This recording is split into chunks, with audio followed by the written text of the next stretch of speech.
বাংলাদেশে যদি জিজ্ঞেস করা হয় সবচেয়ে জনপ্রিয় ইসলামী বক্তা কে, বেশিরভাগ মানুষ বিনা দ্বিধায় বলবেন ডক্টর মিজানুর রহমান আজহারী। দেশে এবং প্রবাসে তার নাম এখন পরিচিতি এবং শ্রদ্ধার প্রতীক।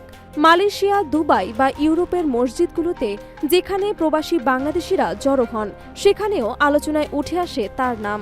তাদের কাছে আজহারী কেবল বক্তা নয়, বরং এক অনুপ্রেরণা। তার প্রাণোজ্জ্বল ভাষা, ইসলামের মধ্যমপন্থার দৃষ্টিভঙ্গি আর তরুণদের কাছে সহজভাবে দাওয়াত পৌঁছে দেওয়ার ক্ষমতা তাকে নিয়ে গেছে অন্য এক উচ্চতায়। অনেক অনুসারী, এমনকি তার মধ্যে আন্তর্জাতিক খ্যাতিসম্পন্ন আল্লামা দেলোয়ার হোসেন সাঈদীর ছায়া দেখতে পান। তবে প্রশ্ন উঠছে, আজহারী কি সাঈদীর মতো রাজনীতিতে নামবেন? সাম্প্রতিক সময়ে এই প্রশ্ন সামাজিক যোগাযোগ মাধ্যমে ঘুরপাক খাচ্ছেন।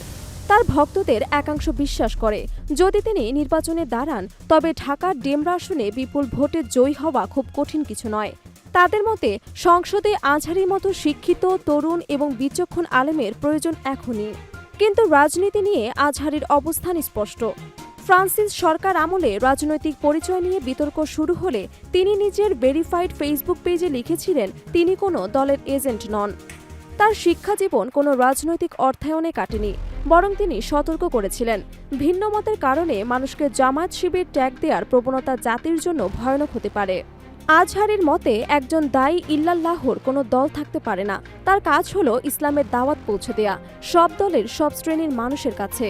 তাই তাকে রাজনীতির রঙে না রাঙিয়ে বৃহত্তর ইসলামী খেদমতে রাখাই জাতির জন্য কল্যাণকর। তিনি নিজেই স্বীকার করেছেন, রাজনীতিতে তার কোনো আগ্রহ নেই। তার মূল ফোকাস হলো সোশ্যাল মিডিয়ায় অ্যাক্টিভিটি বা দাওয়াত কার্যক্রম, যেখানে ইসলামের সৌন্দর্য, মানবিক মূল্যবোধ আর মধ্যমপন্থার আদর্শ প্রচারের চেষ্টা করা হয়। এই অবস্থান ভক্তদের স্বস্তিও দেয়। তারা চান আজহারী রাজনীতির কাদা এড়িয়ে চলুক, কেবল দাওয়াত এবং সমাজসেবামূলক কাজে ব্যস্ত থাকুন। তাদের বিশ্বাস, রাজনীতির বাইরে থেকেও তিনি দেশের প্রতিটি শ্রেণীর মানুষের কাছে অনুপ্রেরণা হতে পারেন। তবে রাজনৈতিক বিশ্লেষকদের যুক্তি আলাদা। তাদের মতে আজহারীর মতো জনপ্রিয় এবং প্রভাবশালী ব্যক্তিত্ব যদি কখনো রাজনীতির মাঠে নামেন, তবে তিনি হতে পারেন এক শক্তিশালী প্রার্থী। বিশেষ করে তরুণ প্রজন্ম বা ধর্মপ্রাণ মানুষের কাছে তার গ্রহণযোগ্যতা তাকে এগিয়ে দেবে। কিন্তু আপাতত বাস্তবতা হলো তিনি রাজনীতির বাইরে থাকতে চান। সবকিছু মিলিয়ে বলা যায়, মিজানুর রহমান আজহারী শুধু একজন ইসলামী বক্তাই নয়, বরং বাংলাদেশের এক প্রভাবশালী সামাজিক ব্যক্তিত্ব।